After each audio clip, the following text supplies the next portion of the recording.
Queridos irmãos, boa noite. Saúdo a toda a igreja com a graça e a paz do nosso Senhor Jesus Cristo. Amém? Vamos abrir a palavra do Senhor no livro de Atos, capítulo 17, versículo de número 1. Vamos ler até o 15. Atos, capítulo 17, vamos ler do versículo 1 ao 15. Acompanhe com alegria, com fé, atenção e reverência a leitura da palavra do Senhor, que assim diz: Tendo passado por Anfípolis e Apolônia, Paulo e Silas chegaram a Tessalônica, onde havia uma sinagoga dos judeus. Paulo, segundo seu costume, foi procurá-los e por 3 sábados discutiu com eles a respeito das Escrituras, expondo e demonstrando ter sido necessário que o Cristo padecesse e ressuscitasse dos mortos. Paulo dizia: Este Jesus que eu anuncio a vocês é o Cristo. Alguns deles foram persuadidos e se juntaram a Paulo e Silas.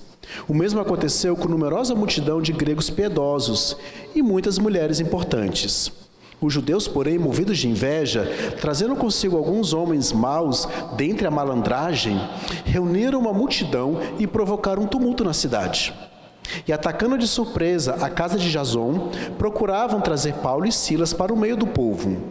Porém, não os encontrando, arrastaram Jason e alguns irmãos diante das autoridades, gritando: Estes que promovem tumulto em todo o mundo chegaram também aqui. E Jason os hospedou na casa deles. Todos estes agem contra os decretos de César, dizendo que existe outro rei chamado Jesus. Tanto a multidão como as autoridades ficaram agitadas ao ouvir estas palavras. Porém, depois de terem recebido deles a fiança estipulada, as autoridades soltaram Jason e os outros. E logo durante a noite os irmãos enviaram Paulo e Silas para Bereia. Ali chegados, dirigiram-se à sinagoga dos judeus. Ora, estes de Bereia eram mais nobres do que os de Tessalônica, pois receberam a palavra com toda a avidez, examinando as Escrituras todos os dias para ver se as coisas eram de fato assim. Com isso, muitos deles creram, mulheres gregas de alta posição social e muitos homens. Mas logo que os judeus de Tessalônica souberam que a palavra de Deus era anunciada por Paulo, também em Bereia, foram lá agitar e perturbar o povo. Então, os irmãos fizeram com que Paulo fosse imediatamente para os lados do mar. Porém, Silas e Timóteo continuaram em Bereia. Os responsáveis por Paulo levaram-no até Atenas e regressaram, trazendo ordens a Silas e Timóteo para que fossem encontrá-lo o mais depressa possível. Vamos orar. Obrigado, Pai querido, porque a simples leitura da Tua palavra já ilumina os nossos olhos, já traz alegria ao nosso coração. Mas agora nós queremos que o Senhor continue a nos iluminar por meio da exposição da mesma palavra. Que o Senhor nos ajude a entendê-la, mas em entendendo-a, que o Senhor nos ajude a vivê-la, Pai. Que o Senhor derrame graça e poder sobre as nossas vidas, a fim de que possamos viver conforme o Teu chamado, conforme o Senhor tem a nos dizer esta noite.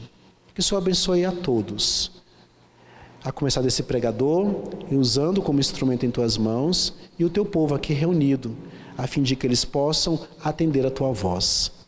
Pedimos isso, Pai querido, em nome do Teu Filho, o Senhor Jesus Cristo. Amém. Meus queridos, vocês já ouviram falar da história dos elefantes na Índia? É algo bem interessante, você assistiu algum filme no YouTube ou coisa parecida sobre os elefantes na Índia. Na Índia, os elefantes ainda são usados em alguns lugares, em alguns vilarejos, como um veículo de carga ou até um veículo de transporte de pessoas. E é bem interessante que, geralmente, esses filmes e vídeos mostram assim, aquelas vilas, aquele elefante enorme, amarrado por uma cordinha no toco de uma árvore, e o seu dono desce do elefante e vai ali fazer compras ou coisa parecida, ou descarregar a carga, e ele fica ali paradinho, esperando o dono voltar.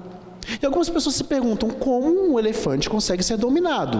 Como um animal tão grande, tão forte, tão poderoso, consegue tão facilmente ser dominado? Para vocês entenderem isso, vocês precisam ir à infância do elefante. O elefante, quando ele é pequenininho ainda e não tão forte, ele não é amarrado num toquinho de árvore, ele é amarrado numa grande árvore. E não é por uma corda, é por uma corrente. E aquele animalzinho, ele tenta com todas as forças se desvencilhar daquelas correntes, mas ele não consegue. Alguns casos, fere a sua patinha a ponto de ficar a corrente tendo contato com o próprio osso do elefante. Então, quando chega nesses casos, nesses momentos, o elefante, para não sentir mais dor, ele desiste. E todas as vezes que ele sente uma pressão na sua pata, ele simplesmente para de tentar se desvencilhar daquilo. Quando então o dono do elefante percebe isso, ele troca a corrente por uma corda e a árvore por um toco. E todas as vezes que o elefante percebe aquela pressão na sua pata, ele nem tenta mais se desvencilhar daquilo, e ele fica totalmente dominado. Qual que é a grande questão? Os elefantes são animais enormes, fortes, poderosos, mas a mente deles está escravizada. Eles não conseguem lidar com aquela pressão, porque a mente deles acha que eles vão sentir dor se tentarem. Quando nós olhamos para as Escrituras, nós vemos uma verdadeira revolução acontecendo. O cristianismo colocando o mundo de cabeça para baixo. E nós vemos que o texto que nós acabamos de ler vai mostrar exatamente isso.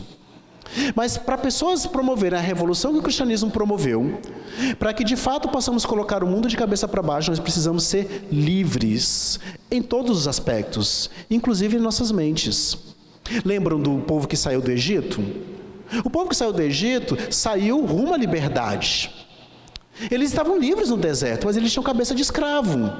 Eles pensavam como escravo, eles falavam com Deus como escravo, eles exigiam coisas de escravo de Deus, eles desejavam voltar à escravidão do Egito e reclamavam da liberdade que tinham.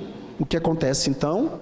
Deus permite que todo aquele povo que saiu do Egito morra no deserto, e o novo povo surja, um povo fruto da liberdade, com cabeça de gente livre, e entre na terra prometida. Sabe, muitas vezes nós somos assim. Somos livres em Cristo Jesus. Temos poder.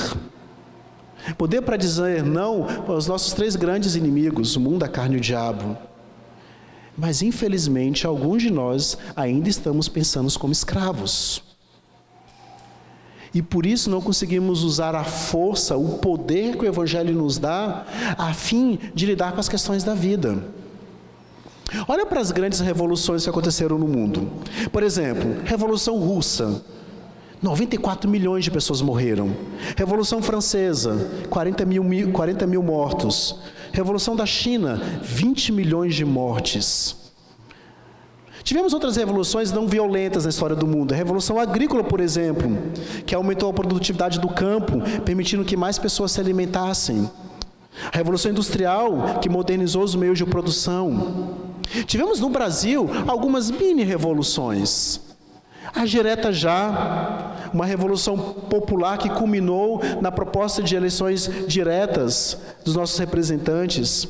Ou seja, eu quero mostrar para vocês que revoluções sempre existiram, revoluções vão continuar existindo. Recentemente nós tivemos, por exemplo, a Primavera Árabe, alguns países do mundo árabe, sempre existiram e vamos continuar tendo revoluções no mundo. Algumas dessas revoluções são legítimas no sentido de proporem uma proposta legítima de mudança. Talvez não no modo operante delas, mas na proposta. Outras nem tanto. Alguns revolucionários acham que mudar o mundo é simplesmente colocar uma máscara no rosto e sair apedrejando prédios públicos, e protestando contra o governo, e colocando todas as coisas de cabeça para baixo. Mas hoje eu não quero falar dessas revoluções. Porque essas revoluções, o máximo que elas fazem é mudar a bagunça de lugar, mas a bagunça continua. Essas revoluções não conseguem restaurar a quebradeira do mundo quebrado, quebradeira essa provocada pelo pecado. O máximo que elas conseguem fazer é mudar a bagunça de lugar, é mudar a bagunça de lado, mas a bagunça continua. O cristianismo não. O cristianismo resolveu a bagunça. Resolveu a bagunça na cabeça de muitas pessoas, na mente de muitas pessoas, gerando uma verdadeira revolução que começou no coração das pessoas e se alastrou por todo o Império Romano. Pensa bem como era o Império Romano. Predominava o quê? Politeísmo, poligamia, divórcio, marginalização da mulher, infanticídio. Os homens possuíam um autoritarismo, entendendo que tinham domínio absoluto sobre todas as coisas. Crianças eram ignoradas, mulheres e escravos eram oprimidos. A impressão que se tinha, para quem vivia naquela época, era que era praticamente impossível reverter aquela bagunça, mudar aquela bagunça, fazer alguma coisa diferente. A impressão que se tinha era que diante do politeísmo da época, diante do paganismo da época, era impossível que aquele império um dia viesse a ser um império que adorasse o único Deus.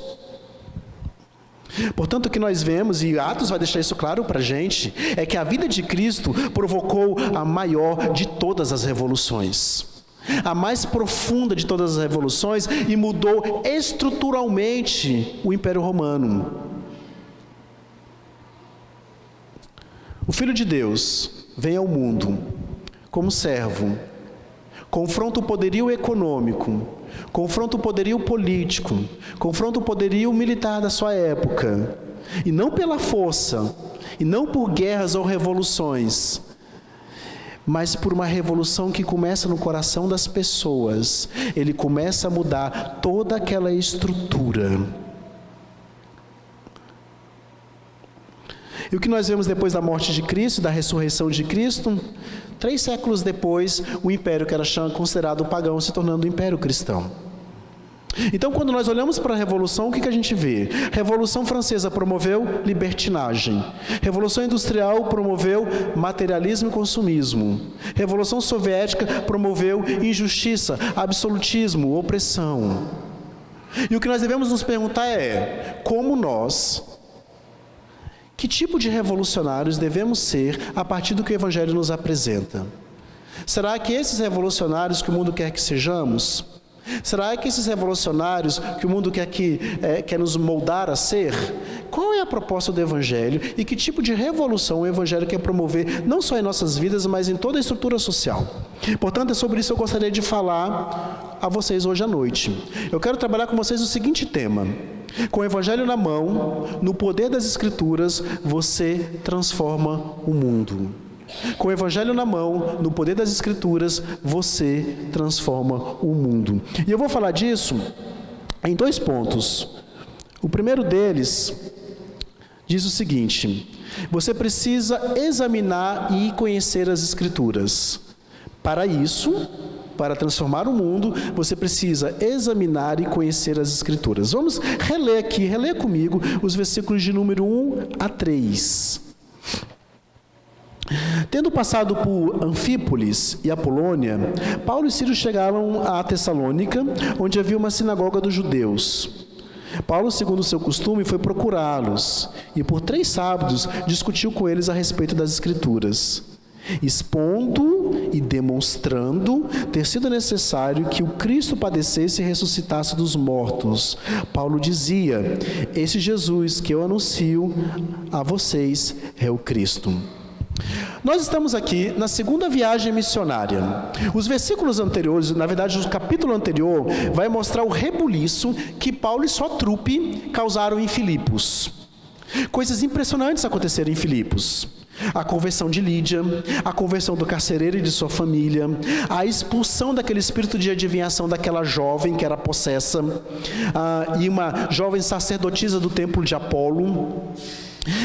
Vimos terremotos, cadeias sendo abertas, ou seja, coisas maravilhosas aconteceram em Filipos, e agora eles estão indo para uma outra cidade. O texto coloca aqui para a gente que eles passaram por Anfípolis, Apolônia, e chegaram a Tessalônica. Então eles vão para 2 grandes centros urbanos. O primeiro deles é Tessalônica, que a gente vai falar agora, e depois eles vão para Bereia. Tudo indica que Paulo estava procurando privilegiar os grandes centros urbanos, as grandes cidades. A gente vai vendo essa dinâmica acontecendo. Eles geralmente vão a uma sinagoga, pregam na sinagoga e depois pregam para os gentios também. Então, essa é a estratégia que eles vão usando. Grandes centros urbanos, pregando naquele local onde os judeus se reúnem e a partir dali pegando para outras pessoas daquela mesma cidade. Então, em geral, eles fazem isso. Eles procuram um grupo de judeus, procuram um lugar onde podem pregar e a partir daí a estratégia de evangelização é montada para evangelizar aquela localidade. essa foi a estratégia de evangelização do século I. Então, a gente não pode esquecer, por exemplo, que para a plantação de igreja é necessário que haja planejamento e sempre um planejamento na dependência do Senhor. A gente vê que o apóstolo e o grupo que o segue tem planejamento, tem estratégia, não é uma coisa feita aleatória. Eles têm uma forma, um modus operandi de realizar aquilo. Agora, você quer saber como foi a vida de Paulo em Tessalônica? Dá uma lidinha na carta aos Tessalonicenses, porque vocês vão entender melhor o que aconteceu ali. Paulo deixa claro ali que ele e Silas faziam um trabalho manual para se sustentarem, construindo tendas. Um trabalho honrado, um trabalho digno, mas que foi necessário naquele momento para que eles tivessem o sustento para então poder fazer a evangelização. O que Paulo está fazendo aqui? O que o texto diz que ele faz assim que chega naquela cidade? O texto fala o seguinte, que Paulo, ele expôs, demonstrou as Escrituras. E ele faz isso, ao expor e demonstrar as Escrituras, ele faz isso demonstrando que foi necessário o sacrifício de Cristo.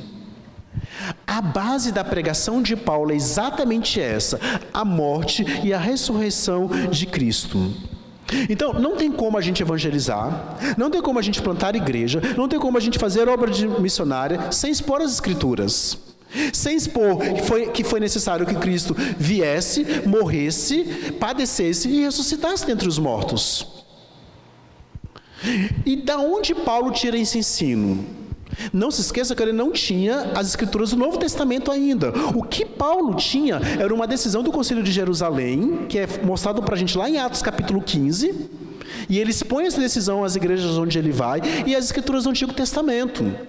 Ou seja, Paulo pega as Escrituras do Antigo Testamento e a partir delas ele expõe Cristo, mostrando que era necessário que Cristo viesse, morresse, padecesse e ressuscitasse.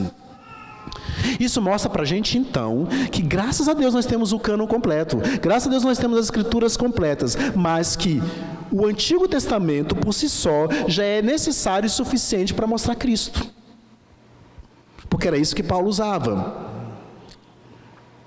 Os versículos então dizem para a gente que ele expunha, demonstrava que era assim que Cristo, que era necessário que Cristo ressuscitasse dos mortos. E ele dizia o seguinte: esse Jesus que vos anuncio a vocês é o Cristo. Paulo quer deixar claro que toda a autoridade da sua pregação residia na palavra de Deus. Paulo não estava ali para especular, Paulo não estava ali para falar de filosofia, antropologia, sociologia, o que quer que seja. Paulo estava ali para simplesmente expor as Escrituras, abrir as Escrituras e ensinar as Escrituras, arrazoando, expondo, demonstrando, anunciando a partir das Escrituras. Então nós nunca podemos encarar as Escrituras como um amuleto que a gente deixa aberto e o simples fato de deixar aberto nos protege. A Bíblia é a santa palavra de Deus. A Bíblia é feita para ser lida, estudada, compreendida. E só assim ela te protege. Ela não te protege se simplesmente ela ficar aberta na sua casa. Ela te protege quando você a lê. Quando você estuda, medita nela. É assim que as Escrituras protegem o nosso coração. Então nós não devemos só ler a Bíblia, nós devemos estudar as Escrituras, nos aprofundar nelas, investigar a sua verdade e explicar aos outros isso, explicar com racionalidade e coerência. Veja bem, o que a Bíblia diz não é que o que você sente que vai definir o que você vai fazer, não é o que você gosta que vai definir o que você vai fazer. O que a Bíblia diz é que o que ela mesma afirma que vai definir o que você vai fazer. Então, para você entender o que ela diz e definir o que você vai fazer a partir do que ela diz, você tem que abrir, você tem que investigar, você tem que estudar e você tem que demonstrar aos outros o que ela faz. Paulo ficou ali 3 semanas aplicando, ensinando. E qual era o centro da sua mensagem? Conforme o versículo 3, o centro da sua mensagem era Cristo. Porque é sobre isso que a Bíblia fala. Toda a centralidade das Escrituras é Cristo. Não tem sentido a gente falar qualquer coisa das Escrituras se não falar de Cristo. Tudo é Cristo. E era essa a preocupação de Paulo, demonstrar Cristo. Então deixa eu te fazer uma pergunta. Se alguém te visitar um dia, passar um dia na sua casa, ou um final de semana, vai ficar claro, ela vai perceber que Cristo é o centro da sua família? Isso fica claro para as pessoas que te visitam? Que vocês giram em torno de Cristo? Que o seu pensamento vem a partir de Cristo? Que o seu sentimento vem a partir de Cristo? Que as suas escolhas vêm a partir de Cristo? Então, o que Paulo faz? Paulo vai até a sinagoga em Tessalônica, e a preocupação dele é bem específica. Paulo não está preocupado aqui com 7 passos para a felicidade, como ser um líder bem-sucedido. Ele não está preocupado primariamente com isso, apesar das escrituras falarem de felicidade e falarem de liderança. Mas a grande preocupação de Paulo é mostrar quem Cristo é. É explicar a Tessalonicenses e Bereanos que Cristo é o Messias. Esse é o núcleo da mensagem de Paulo. Tudo gira em torno disso. E aí ele é coerente com as palavras do próprio Jesus, que falou que as leis e os profetas falavam a respeito dele, que ele é o centro da palavra. Então, a partir das escrituras, Paulo ensina 3 coisas. A primeira delas que o texto coloca aí pra gente, é que ele ensina que Cristo tinha que morrer. O Messias precisava morrer.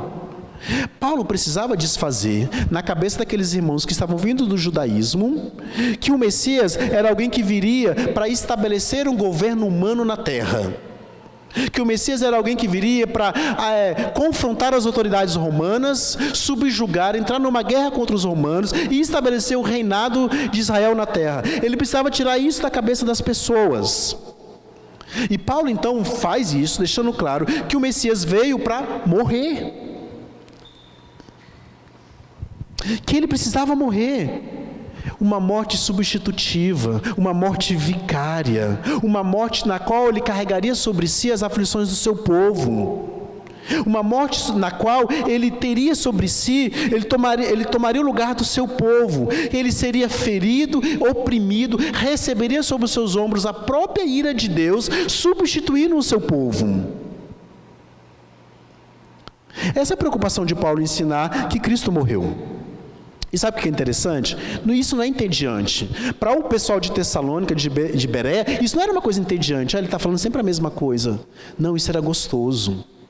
A gente vai ver mais à frente como eles reagiam diante desse ensino. Mas não só isso. Ele ensinava também que Cristo voltaria dos mortos. O texto diz aqui para a gente. Que seria necessário que Cristo padecesse e ressuscitasse dos mortos. Mesmo no Antigo Testamento, e Paulo faz isso, a partir do Antigo Testamento, fica claro a ideia de que a ressurreição de Cristo aconteceria. Ou seja, o ungido de Deus não permaneceria na morte. Ele voltaria da própria morte, ele triunfaria sobre ela, ele venceria a morte e, consequentemente, daria vitória àqueles que estão nele. Meus queridos, o entendimento da ressurreição é vital para a vivência da vida cristã. Porque a ideia não é só que nós morremos com Cristo para o pecado. A ideia é que nós ressuscitamos com Cristo também para a vida eterna. Mas mais uma coisa que Paulo ensina para aqueles irmãos é que Jesus, Cristo, era o ungido de Deus, ou seja, o Cristo. E assim Paulo expõe o Evangelho. E como é que Paulo expõe o Evangelho? De maneira muito simples. Jesus morreu, Jesus viveu, Jesus ressuscitou pelo seu povo.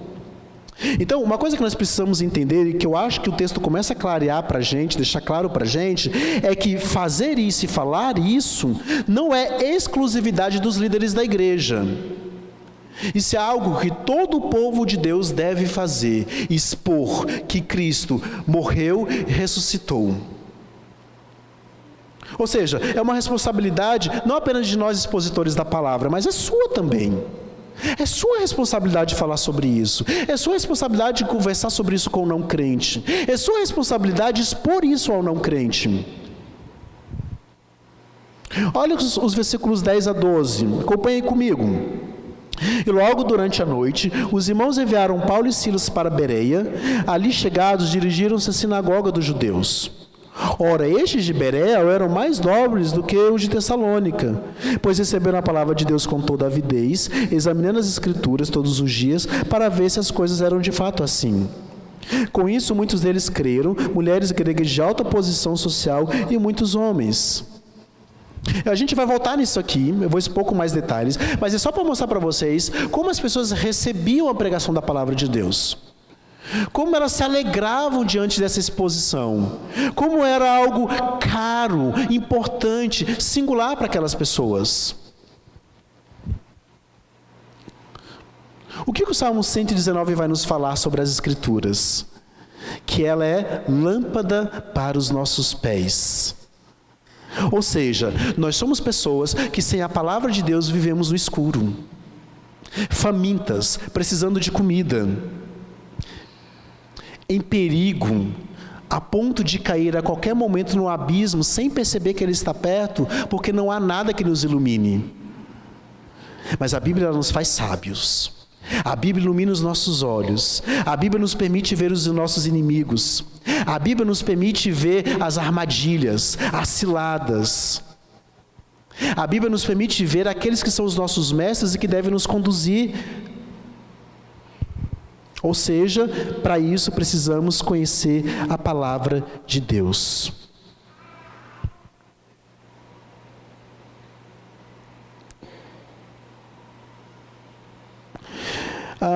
E aí, como é que aqueles irmãos recebiam então a palavra de Deus? Olhando aqui agora para Bereia, eles vão para Bereia, e em Bereia tem um outro grupo de irmãos. E como é que esses irmãos, os bereanos, recebiam a pregação das Escrituras?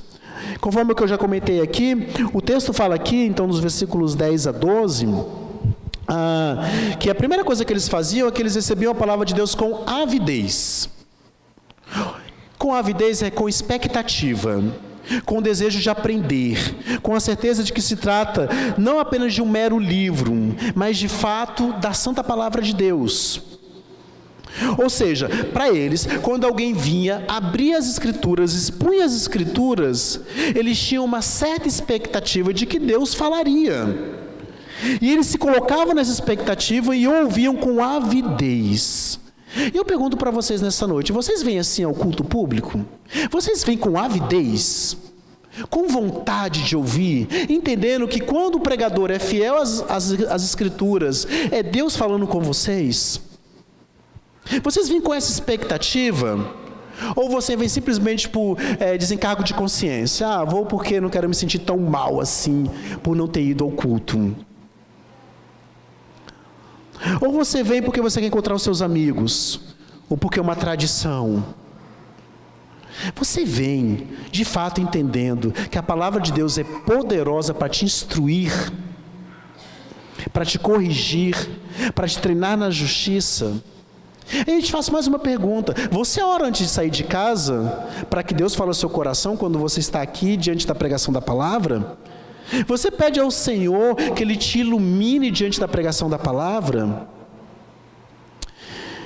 Como eu falei hoje pela manhã, o que eu estou falando aqui, não sei se aplica diretamente a vocês, porque eu não conheço a igreja. Mas, para mim, é desconcertante quando eu vou a uma igreja pregar, ou na minha própria igreja, e eu vejo pessoas dormindo no culto. E eu vejo pessoas atendendo celular no culto, trocando mensagem de WhatsApp. Eu vejo pessoas levantando para lá e para cá o tempo todo no culto. E eu vejo namorados alisando namoradas,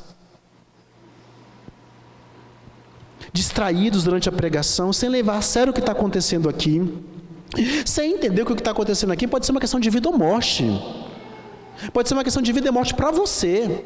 Pode ser a última oportunidade que você tenha de ouvir Deus falando no seu coração e mudando a sua vida. Meus queridos, além do fato disso ser a quebra do terceiro mandamento, estar distraído durante a pregação da palavra, isso é uma tremenda tolice. Por quê? O que ele fala? Os bereanos eram mais nobres por conta do quê? Porque eles ouviam com avidez. Quem não ouve com avidez é menos nobre. É tolice. Você não quer ser nobre? Se você quer ser nobre, então venha para ouvir com avidez a pregação da palavra. Entenda que quando a palavra é pregada, é Deus falando com você. Mais um detalhe, a empolgação dos bereanos não é com o pregador, é com a palavra pregada. Então, não ache que quem alimenta vocês é o pregador. Não, quem alimenta vocês é a palavra. A palavra fielmente pregada é que alimenta vocês. Essa empolgação dos bereanos é com a palavra. E olha que quem está ali diante deles é Paulo, um pregador extraordinário. Mesmo assim, para esse pessoal não interessa se é Paulo, quem quer que seja. O que interessa para eles é que a palavra está sendo pregada. Então nunca caia na tolice de achar que quem te alimenta é o pregador. Quem te alimenta é a santa palavra do Senhor sendo pregada fielmente. Mas o que mais eles faziam? Eles conferiam o que era pregado, né? Veja bem, quem está pregando a eles é Paulo, o apóstolo. Mas mesmo assim, eles se dão ao trabalho de conferir se o que o Paulo estava pregando era condizente com as Sagradas Escrituras. Vocês já pararam para pensar que parte da culpa de termos tantos falsos e maus pregadores é de vocês? É do povo de Deus? Porque se todo mundo conferisse o que é pregado e vendo que está sendo pregado errado, denunciasse, se colocasse contra isso, talvez nós não tenhamos tantos falsos pregadores ou maus pregadores florescendo na igreja do Senhor. Seja como bereano, confira o que é dito, confirme se o que é dito está sendo de acordo com as Escrituras. Deixa eu te dar uma sugestão, uma coisa básica de qualquer sermão. Todo sermão tem que apontar para Cristo. A proposta do sermão não é falar de melhoria de vida, apesar de falar, mas esse não é o centro. A proposta do sermão não é simplesmente te dar orientações morais de como viver melhor, apesar de falar também. A gente está falando disso aqui. A proposta de todo o sermão é mostrar Cristo. E, consequentemente, as melhorias da nossa vida vêm. Então, qualquer sermão, por melhor que seja, por melhor, mais didático que seja, no sentido homilético que eu quero dizer, mas que não aponte para Cristo, que não mostre Cristo, que não te conduza a Cristo, ele já não está dentro do padrão que as Escrituras nos apresentam. Então, vocês são os responsáveis por conferirem o que está acontecendo aqui, se o que está acontecendo aqui é de acordo com as Santas Escrituras. E como fazer isso? Primeira coisa para fazer isso, você tem que trazer sua Bíblia. Se você não trouxer sua Bíblia para a igreja, não tem como você conferir. Então, a primeira coisa, você tem que trazer sua Bíblia. A segunda coisa que você tem que fazer, você tem que abrir a sua Bíblia. E às vezes, eu cito algum outro versículo na hora da pregação, eu não vejo a gente abrindo a Bíblia para conferir se eu estou lenta de acordo com as Escrituras, né? Então abra a sua Bíblia, acompanhe a pregação com a Bíblia. Quando a gente voltar aqui no texto, volta de novo junto com a gente, releia o versículo de novo. Outra coisa, converse sobre a pregação. Raras vezes alguém dá feedback a nós pregadores sobre a pregação. Raras vezes alguém comenta sobre a pregação, tira dúvidas, faz observações. Se você realmente começar a ouvir a palavra de Deus como um bereano, você vai virar o mundo de cabeça para baixo. Você não vai conseguir ficar quietinho. Alguma coisa vai começar a mudar, não só na sua vida, como na vida das pessoas com quem você tem contato. Então esse é o primeiro ponto que eu tinha a apresentar para vocês, né? Vocês precisam então ensinar e conhecer as Escrituras para ser um revolucionário e consequentemente virar o mundo de cabeça para baixo. Mas o que mais? Aí vamos para o nosso segundo e último ponto. Deus te chama a colocar o mundo de cabeça para baixo com o Evangelho. Deus te chama a colocar o mundo de cabeça para baixo com o Evangelho. Leia comigo aí os versículos de 4 a 9. Alguns deles foram persuadidos e se juntaram a Paulo e Silas. O mesmo aconteceu com numerosa multidão de gregos piedosos e muitas mulheres importantes. Os judeus, porém, movidos de inveja, trazendo consigo alguns homens maus dentre a malandragem, reuniram a multidão e provocaram um tumulto na cidade. E atacando de surpresa a casa de Jason, procuravam trazer Paulo e Silas para o meio do povo. Porém, não os encontrando, arrastaram Jason e alguns irmãos diante das autoridades, gritando: estes que promovem tumulto em todo o mundo chegaram também aqui. e Jasão os hospedou na casa dele. Todos estes agem contra os decretos de César, dizendo que existe outro rei chamado Jesus. Tanto a multidão como as autoridades ficaram agitadas ao ouvir essas palavras. Porém, depois de terem recebido deles a fiança estipulada, as autoridades soltaram Jasão e os outros. Agora vamos para os versículos 12 a 15. Com isso, muitos deles creram, mulheres gregas de alta posição social e muitos homens.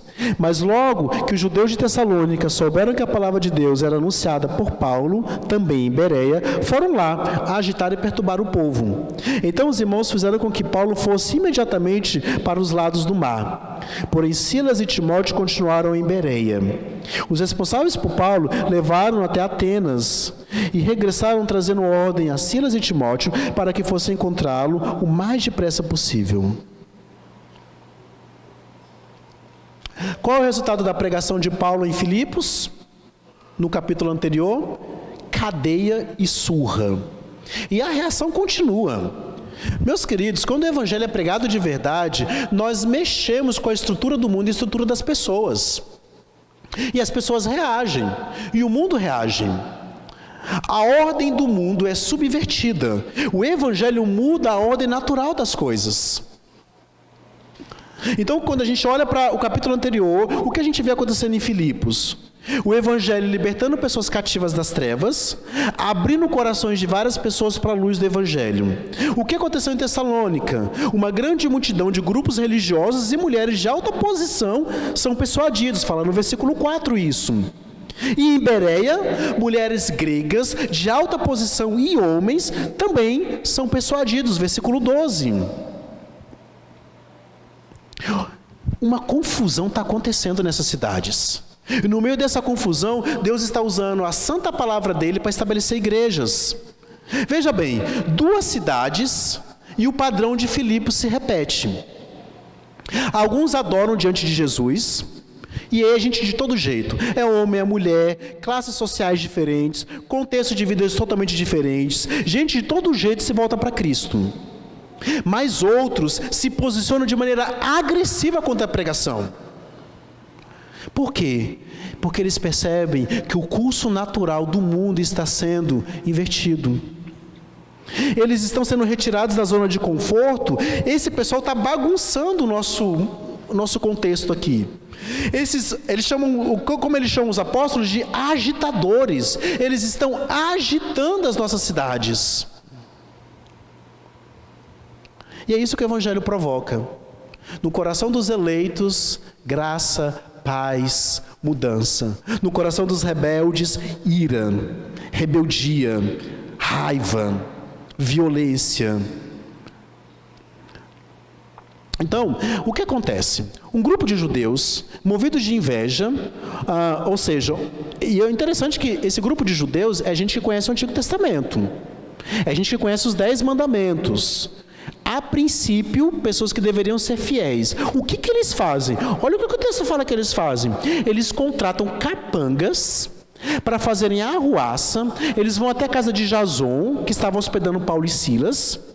E como Paulo e Silas não estavam lá, eles pegam Jasão e alguns irmãos e os levam até as autoridades. E eles fazem uma acusação muito séria e mentirosa. Eles falam assim: esses homens estão indo contra os decretos de César, querem proclamar outro rei, são traidores, merecem a pena máxima para traidores. E aí os apóstolos, o apóstolo e os discípulos vão para Bereia, eles saem de Tessalônica, vão para Bereia, e o grupo vai atrás dele, com mais ira, com mais confusão, fazendo mais falsas acusações. Então não se esqueça nunca, se você abrir as Escrituras, se você estiver com avidez diante das Escrituras, e essa avidez transbordar de você, e você começar a evangelizar pessoas, você terá 2 reações diante de você. Uma delas, alguns irão ser convertidos e receberão com alegria o Evangelho. Outra delas, alguns se revoltarão, vão te odiar e vão te perseguir. Porque nesse mundo caído e quebrado em que nós vivemos, o evangelho é ofensivo e pedra de tropeço.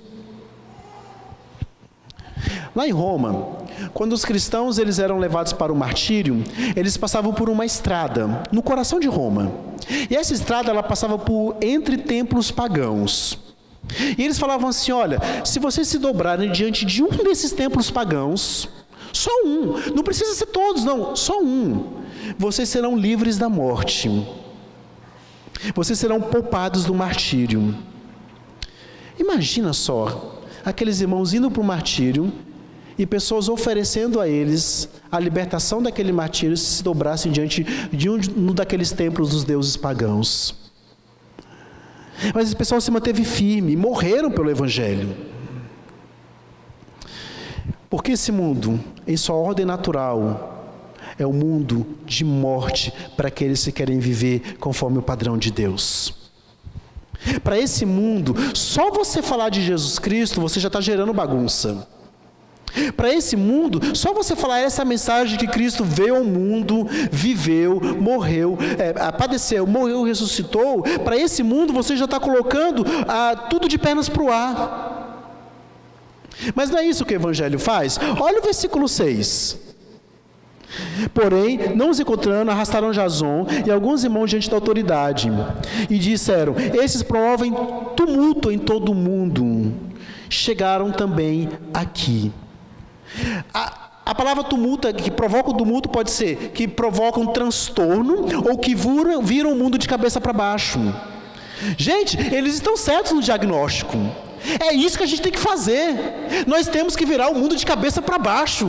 Nós somos chamados para ser assim. Aonde estivermos, as coisas virarem de cabeça para baixo e sim, nesse sentido, gerarmos tumulto. Eles estão certos no diagnóstico. Mas essa é uma bagunça ao contrário. Essa é uma bagunça que organiza. Essa é uma bagunça que coloca as coisas na ordem correta. Essa é uma bagunça que restaura, que traz tudo novo.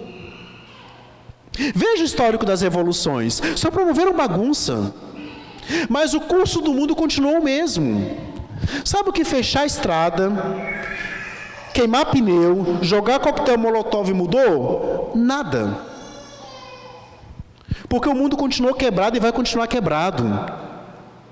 O lado da quebradeira pode ter mudado de lugar, mas continua quebrado. Sabe o que é bagunça de verdade? Sabe o que é de verdade colocar o mundo de cabeça para baixo? É ser manso de coração. É ser humilde, paciente, benevolente, gentil, perdoador, pacificador, justo, misericordioso, limpo de coração. É ser perseguido por causa da justiça. É orar pelo reino para que ele se expanda e cresça. É tirar o seu dinheiro do bolso e contribuir para a expansão desse mesmo reino. É doar o seu tempo para servir. É sentar e ensinar as Escrituras para o seu filho. É seguir a Cristo e não ser conformista. Isso é ser revolucionário. Isso é fazer bagunça. Isso é restaurar e arrumar a quebradeira. Porque o Evangelho é exatamente isso. O Evangelho é a boa notícia de que Cristo mudou a ordem do mundo. De que da sua morte surge vida eterna. De que das trevas surge luz. De que onde havia pecado, agora há graça. E você é o mensageiro dessa revolução. Você é o mensageiro da subversão deste mundo. E como você vai fazer isso? Pegando pedra? Colocando máscara no rosto? Depredando bens públicos? Não. Você vai fazer isso vindo e ouvindo a pregação da palavra com avidez, examinando se o que é pregado está de acordo com as Escrituras, pregando, ensinando e vivendo a santa palavra de Deus. Abra comigo em 1 Tessalonicenses, capítulo 1, versículo de 6 a 9.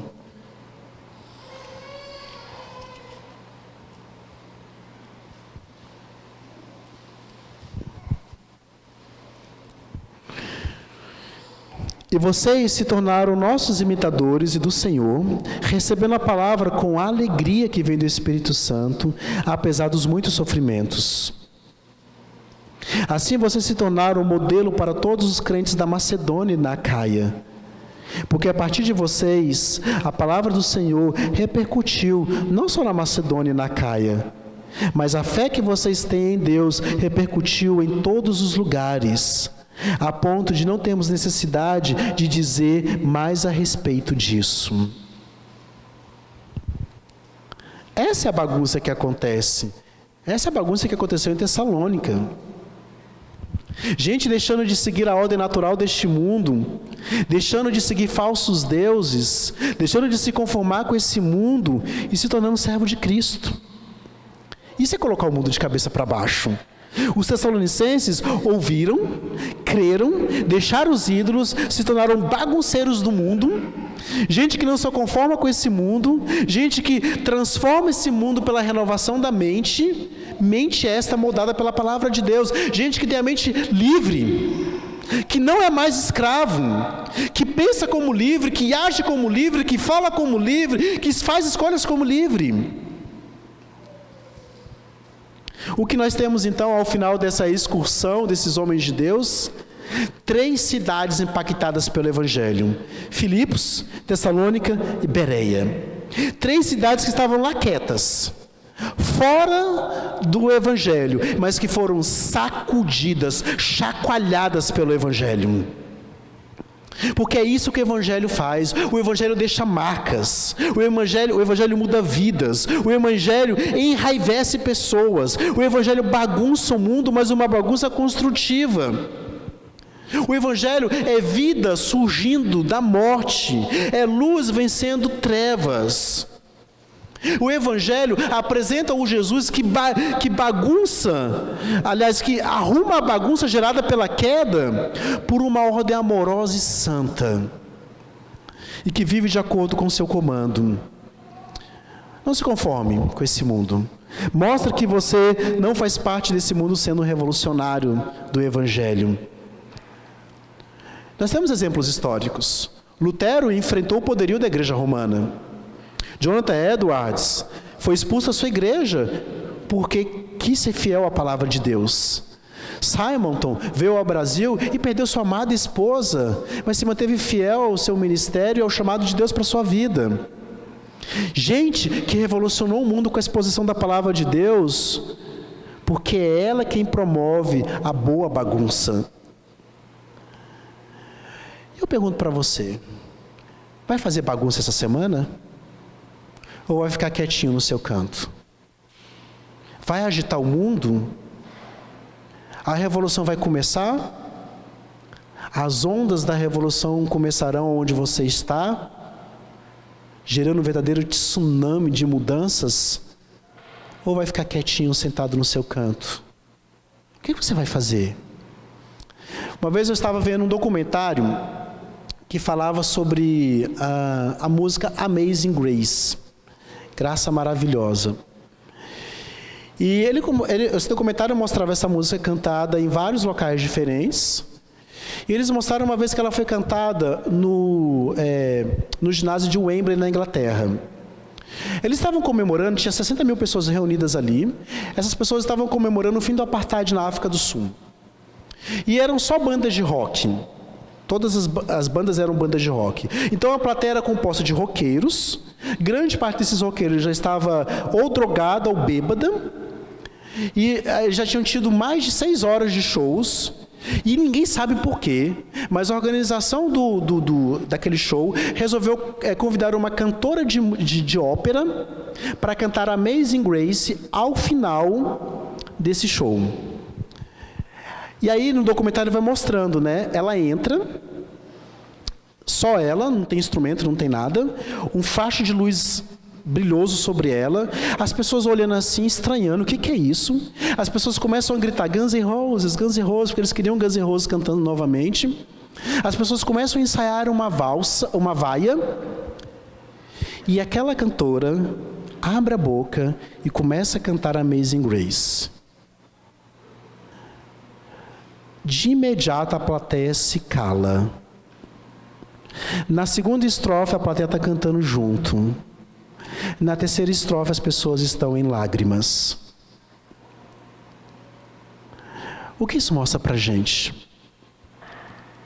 Que quando a graça de Deus está presente, o mundo se cala. O mundo fica estupefado, paralisado diante da graça de Deus. O que você vai mostrar essa semana, onde quer que você esteja? A graça de Deus? Deixando as pessoas ou enraivecidas, ou emudecidas, ou se rendendo ao Evangelho, ou indo contra ele. Uma coisa é fato: se você está onde estiver e está tudo quietinho, paradinho, há algum problema. Não deveria estar.